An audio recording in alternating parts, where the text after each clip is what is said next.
kidding me? You know why I'm mad. Why? You started a sick little rumor about me. This is my crazy family. You love these people. I'm really excited just, to touch his. Not you personally, you as a whole. We, the people, love these people, and we love to watch their disastrous lives unravel on our television screens. But are they real? If you prick them, do they bleed? Our perspective on reality is changing, and they are a product of it. What is reality TV? Is it really unscripted? Where did it come from, and where did it go wrong? Why is it so contentious? You're materialistic, you're superficial, artificial, you talk behind people's back, you're selfish, and you're spoiled. It all started 94 years ago with some Eskimos. Welcome to Film Schooled. Film started out as entirely non-fiction. Reality doing its thing. But it wasn't called documentary. You see, documentaries didn't exist until 1922, when Robert Flaherty makes Nanook of the North, the first feature-length documentary that tracks an Inuit family as they go about their way of life. Like building, fishing, parenting, iglooing, sliding. Inuit stuff. The thing is, it was totally made up. Well, not made up.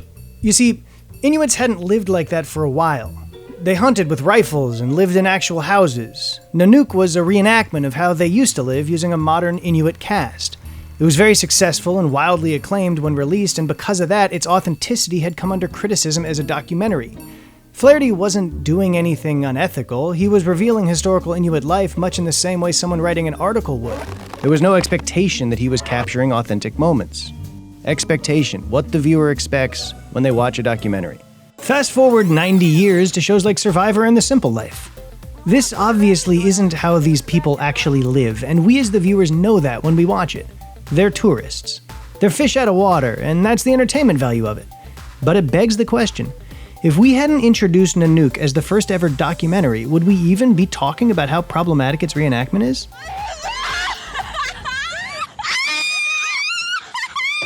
Our modern way of thinking about documentaries stems from the 1950s and 60s movement of direct cinema.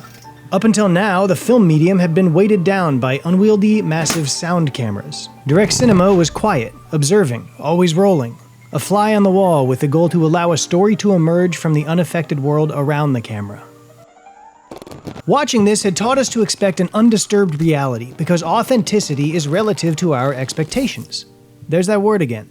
How authentic everything looks has everything to do with where you're looking from. I mean, how else could a documentary be criticized as fake while at the same time an actress's performance can be applauded as so real? Of course, this raises the question, can cinema ever actually show us real? No, because I'm a nice person all the time. You can Google, you can research anything. I'm a nice person to everybody. The reality that direct cinema was filming had one big blind spot, the camera itself. People are aware of it.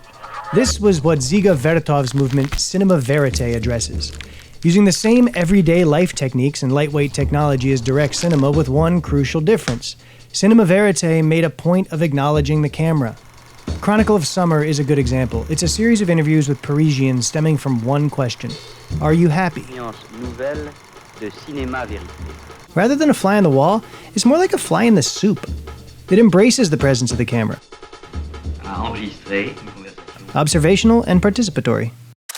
There is no question that the presence of our camera crews and their equipment had an effect on the Louds. This Is an American Family was a show that aired in 1973 and for 7 months documented the lives of the Loud family. Not a loud family, their name was Loud. It was a cinema verite approach that at times both acknowledged and ignored the camera, but was something new. It had the first ever coming out of an openly gay person on TV and the first ever real on-air divorce. I have spoken to a lawyer, and this is his card. He would like to have you get in touch with him, okay. And I'd like to have you move out. It's just like that. Well, that's a fair deal. The reaction to it is what defines its place in history. It gave incentive for just being, or better yet, for being shallow and spoiled. Even though maybe it doesn't portray us as the way we had wished and dreamed it would. They never once made any editorial comment on the quality of the filmmaking. It was always that family's, their lousy parents, and that kid didn't turn out right. The controversy comes from two competing goals of informing and entertaining, and those lines got dissolved. One of the phrases was, you held up a mirror to us and we said, here we are, and it was not said with approval. It was said, these are our problems, these are our difficulties. These are the ways we hurt each other. These are the things we may do wrong. It was revolutionary. It was dangerous. It was the birth of reality TV. How do you feel? Network wasn't a documentary, but more of a crystal ball predicting the bastardization of the news. I want angry shows. I don't want conventional programming on this network. I want counterculture. I want anti-establishment. The sacrifice of a man's life for the sake of entertainment. Now we're talking about putting a manifestly irresponsible man on national television. It gave admonition to what was to come.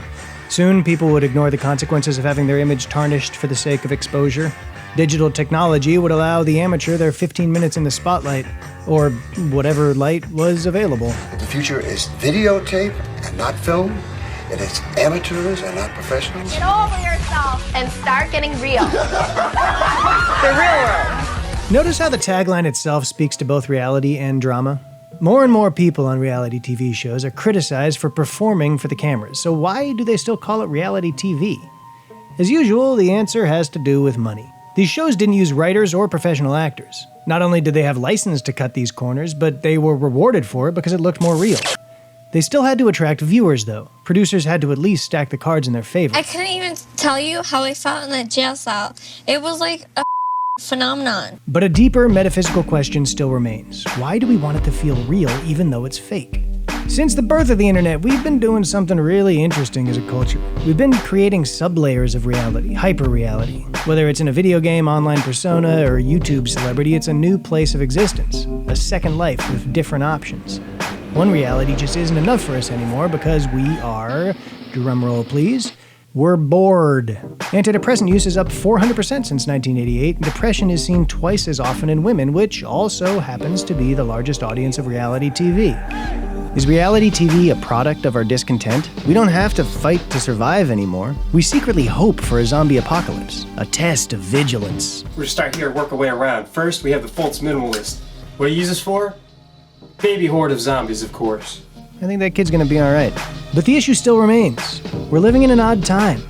A technological purgatory of sorts where we're far enough along as a species to live comfortably, a cush life with amenities, but not far enough along to explore anything new, to get off this planet. And until someone learns how to fold time or pushes the restart button, we're stuck here. But I have to know, how did these people become so famous? They don't sing or act, and probably won't die for your sins. So why are they modern day icons? Here it is. They are average. Well, except for their exteriors.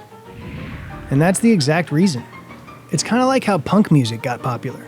It didn't require built-in talent and anyone could play it. You could be one of these people. And that's the basis of reality TV. It's a familiar reflection with fantastical outcomes. Why are these people so vapid and trashy? Well, why are you watching TV in the first place? You get dirt and oil stuck into your face, and then when you go to yank them out, it's really disgusting and awesome.